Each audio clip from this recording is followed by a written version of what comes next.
So thank you for being back with us. Psych, Your Way to Success with myself, Claire, Heather? and today we're going to talk about how to enhance employee motivation. So we look at this through the eyes of the IO Psych lens. We're just going to try to dissect this and give our feedback on what's either worked for us or what we have learned has worked for multiple people, multiple organizations, things of that nature. So let's get started on this one. I think it's a really good time of year, as Heather mentioned, off air. So you guys weren't present for it, but I was we like, oh had no, what did I say? I know. No, don't worry, it was great. She's like, "Did we talk?" No, it was about the time of year, kind of capitalizing on this opportunity that we have right now with everybody doing the new year, new me thing. So, how can we capitalize on that level of enthusiasm and drive and kind of inspire and motivate the employees in our workplace? So, if you don't mind, since this was a really great topic idea from Heather, if you don't mind kicking it off, though. I always think like in January, we're always excited and goal setting, and this is what I'm going to do. And I would say by the end of January, beginning of February, we've lost that drive, honestly. Right. Like you see it at the gym. I was gonna say, ask anybody at the gym right now. Like it's starting to kind of trail off all those classes that got packed on the third. Everybody's just not quite as present all of a sudden. Exactly. I always skip the gym in January because it's a Yes, nightmare. I don't go. February, you're fine. Yep. First 2, 3 weeks, I don't go in January. No, like my yoga classes are booked. Like it's like you really can't fit in. So anyway, I just think it's important to use that motivation that came from January 1st and kind of keep it going throughout the year. And so I actually think this topic is worthwhile to talk about multiple times during the year Yeah. because there's an ebb and flow of motivation. And so I really think that the first thing I would say is just really understanding your employees' motivation, like Yeah. re-looking at some of those goals or just why was this important and maybe why it isn't important now. I mean, don't use those words, but like, Yeah. it's just definitely like I definitely think goals should be checked in on at least monthly, if not weekly, in some capacity. Um, so just understanding what they were motivated and reevaluating those goals. Do you Mhm. ever feel like sometimes you like are really gung ho and aggressive right at the beginning of the year, and then sometimes it's hard to readjust that and to say like, okay, I was a little too ambitious. Or maybe the landscape of your work has changed completely. Maybe something that you Exactly. were doing before no longer applies and that goal is no longer viable. I don't know. I agree. And giving your employee and you the ability to have that really vulnerable conversation and just Right. be like, okay, is this still the right goal for our company? Is this still the right goal for you? And Mhm. really understanding where everybody is at. That's excellent. And I mean, I go so far as to say like my top thing is get those one-on-ones in. Like have those one-on-ones and that would be my top thing. And when you're talking with one another during those one-on-ones, I would suggest using words avoid using let's start there. Avoid using words like why, right? Like try not to use words like why does that happen? Why didn't you do this? Or why did this happen? Instead, try to use what? Or in the example, what was your motivation there? Right? Like instead of saying why did you do that? What was your motivation there? Like I tell me more. And using that replacement of what instead of why can really change that conversation from somebody being defensive to being like, huh, I don't know. I have to do it with my son now. Like instead of being like, bro, why did you do that? uh I'm like, okay, so what were you thinking when you made that decision? right? Like it sounds less aggressive. And though you It may not does. mean to put somebody on the defense when you say why, it's just a simple question. Um, Sometimes it happens. So I would say those one-on-ones, try to use and choose words that aren't, you know, trying to start a fight, even though you're not trying to start a fight. Yeah. I couldn't agree more. Yeah, I love that. What versus why. It was it's a skill. It's not it's not organic for me. So I can't tell Me you how either. many times I've said why and then been like, why are you so mad at me now? Why? Yeah. Why are you reacting this way? What just happened? Oh my gosh, I love that. It's so true. Oh my goodness. Just some little words that you can use can really change how somebody Mhm. feels about the question you're asking. So I think that's so important. I also think like just recognizing why it's important to have a motivating workforce, Sure. right? Like, what are the benefits of that? I always Ugh. think it's so much easier for me to do the laundry or clean up my house when I know somebody's coming. Oh my gosh, the accountability point, right? It's the reason why I get up and like I actually go to the gym. Like, oh, I have to meet somebody there. That's right. Okay, I have to actually go. I can't blow this off.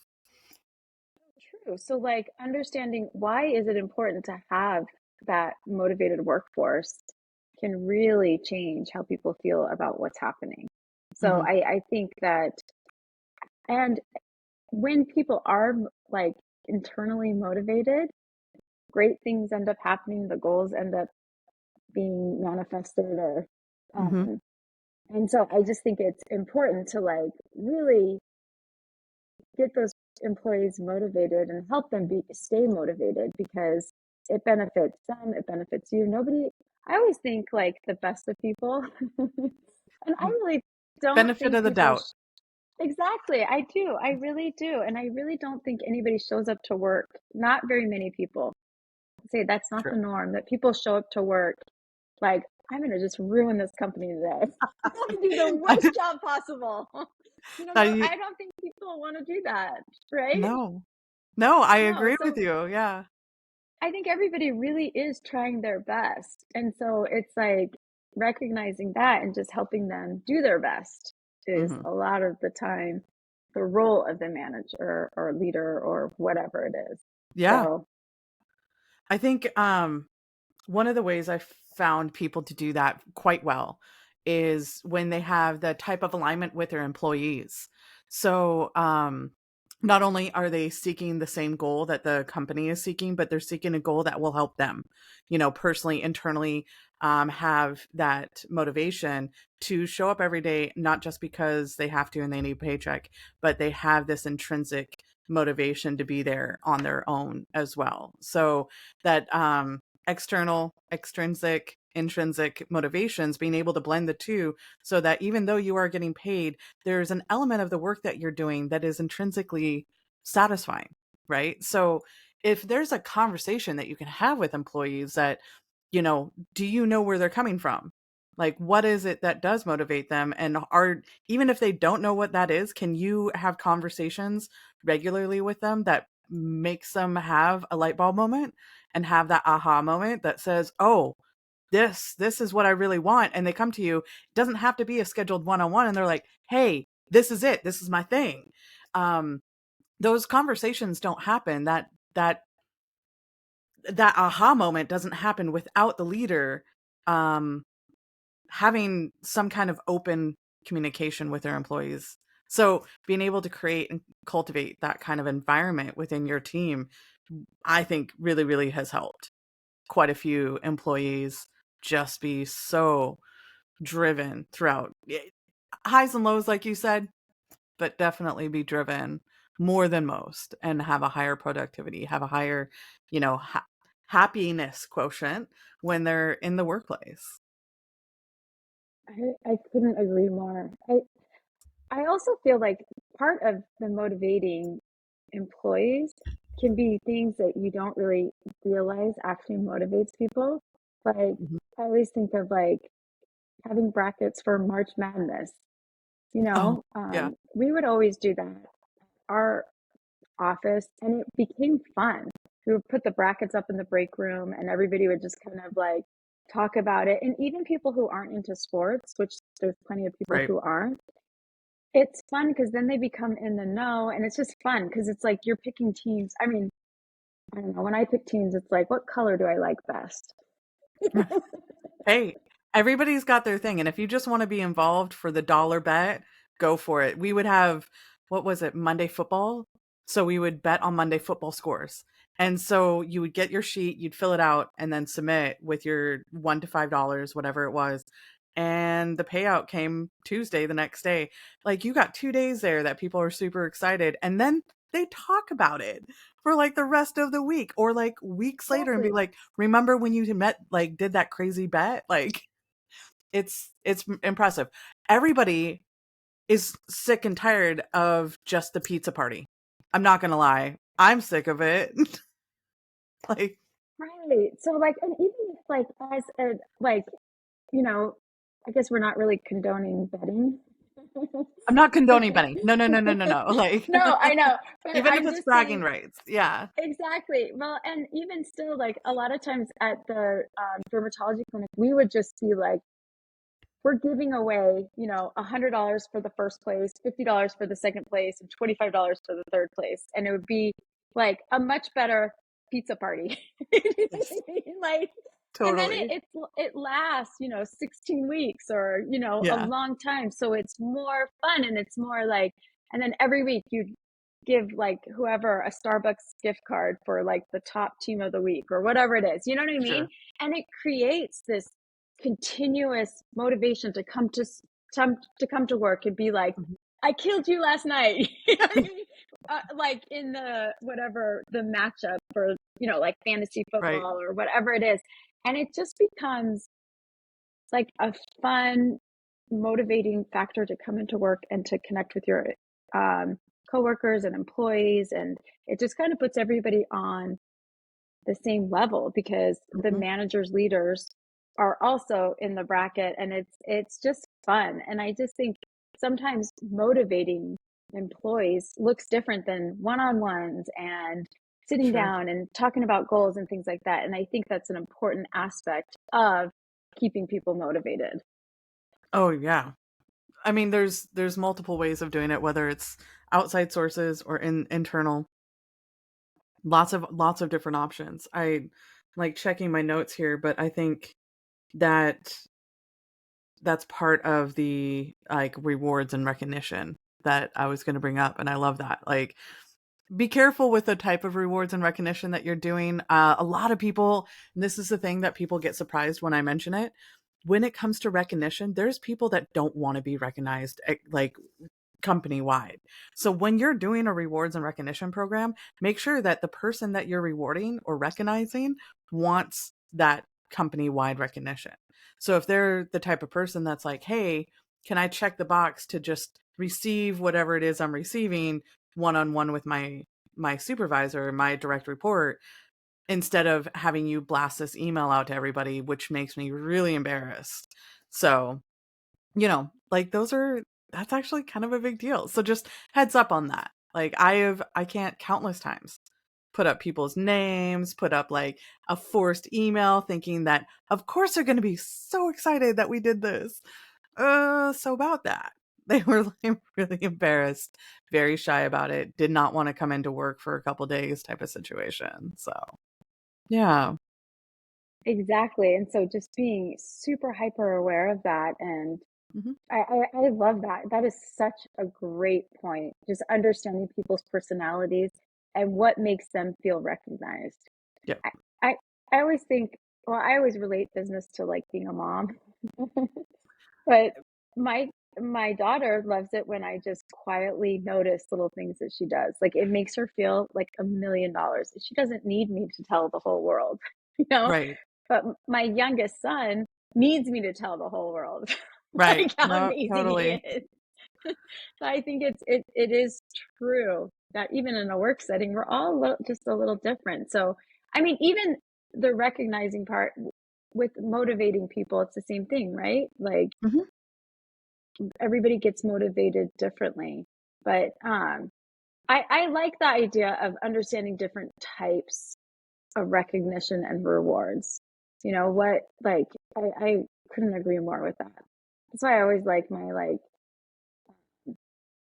March Madness brackets and fantasy football, and just like Oh yeah. keeps people connected. In Hmm. we even did. Remember the show The Bachelor? I have heard about it. I am actually such a weirdo. I'm super proud. I never have watched a single episode. I haven't either. I haven't What? either. But I heard of a company where they would like have people guess who's going to get kicked off of the show, and it was Oh, see, like we they did were that with all, Survivor. oh, that's cool. The Yeah. So I Bachelor, think though, that's like that's funny.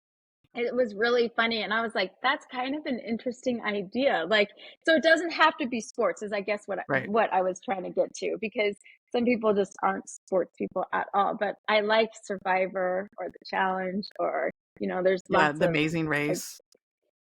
yeah, there's That so was a fun many one. fun options. So Yeah. I like that. Um, I yeah, think and then I also, the oh, British go ahead. baking show was one of my favorites. I know that totally makes me such a like nerd, but it very much was. Like trying to guess who Yeah, was going to make it through to the next round. But yeah, anyway, and you just I like have your digress. favorites. I I know we're know. definitely digressing. Well, okay, so I mean, I would say that like um building a positive work culture also helps in motivating employees. Oh, absolutely. Yeah. So I like, think the big question is like how do we do that specifically creating and that positive work how does that happen? oh, I thought you were gonna go on and Oh God, no! I go was ahead. like, oh no, no, this was. Like, Hey just Heather, like that was to you. Yeah. anticipating. No, it's just like I'm listening. I'm like practicing my listening skills. No, you know what? I actually think there's so many ways to do that, but it really depends on the workforce. But I think one of the, I'll say, easiest tools, which I don't know if it's easy or not easy, but I really believe that what we were just talking about, recognizing employees for what Mhm. they are doing, is so important in creating that positive work culture. Because a lot of times we will talk to employees about what they're not doing, what they can do Oh, better.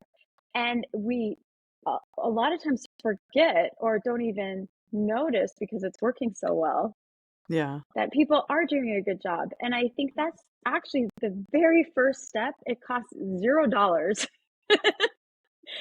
You don't need a fancy new like wall mural, or like all brand new furniture, or great couches, or awesome food in the workroom. You just really need to start with the basics of recognizing what is happening. yeah.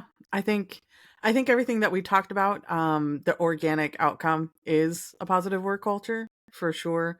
You guys are going to have your own, and each industry I think plays a role in what that looks like for you. I know that a culture of fear is not one of them. So I know like it's so hard because I think as humans, what we default to is providing a culture of fear within the workplace because Hmm. it gives results, instant results. So we get to see and have that instant gratification of do this or else. And then that's what happens. The or else is, you know, down the road. If you are able to do something other than a culture of fear, which isn't this like my way or the highway or else um, type of mentality, then I think you end up with this really incredible option of people working using discretion, right? And that's when people are being indiscriminate with their time, with their organization that they work for, it's it's amazing what you're going to end up with. So it's playing a long game, granted. So you have to be in it for the long haul, but most people that start businesses are in it for the long haul. So Fair point. I don't know who's starting businesses just to be like, cool, I'm out. It's been 30 days. I'm good. Like, so yeah, I think I those are some really good ones. Um Anyway, I think we're getting towards the end of our time. Yep. But so I just wanted to recap real quick. We had our one-on-ones, make sure that we have the conversations. This is how we're creating these, and harnessing this brand new year motivation into motivated employees. So make sure you have those conversations. Try the way you talk. Shifting that. What were some of your other ones, Heather? I think you covered or create other ways to motivate employees with, you know, March Madness or Oh, your Survivor, just rewards and creating recognition and exactly. team building type activities. Excellent. And then and as I go down setting your goals and touching base on a regular basis with your employees, understanding where they're at and making sure you're celebrating them the way they prefer. Right. So anything Exactly. else? And I just think the last thing I will say is Mhm. I can't remember what you said before, but the idea of a work-life balance where it adjusts, where sometimes you're working more, or you're playing more, or whatever it is, but just really keeping in mind that for employees to feel motivated, they need time to recharge. Oh my gosh, yeah. I would say that's the last thing that I would see is so important in this. That is a great last point. And yeah, I think it was the work-life harmony is what you were talking Yes, about when we talked about it once. Yes. Okay, cool, cool, love cool. that. I love Uh, it. yeah, there's a harmony in us having time to recharge, rejuvenate, and not be burnt out. The idea is to avoid burnout. Motivation does not perpetuate burnout. It's quite the opposite. So if we can keep that going, if you're able to, garner that and use that in your workplace, we do wish you the best. We'd love to hear from you. If you have any extra hints, tips for everybody else out there, and look forward to seeing you guys next week. All right. Thanks again. Have a good one.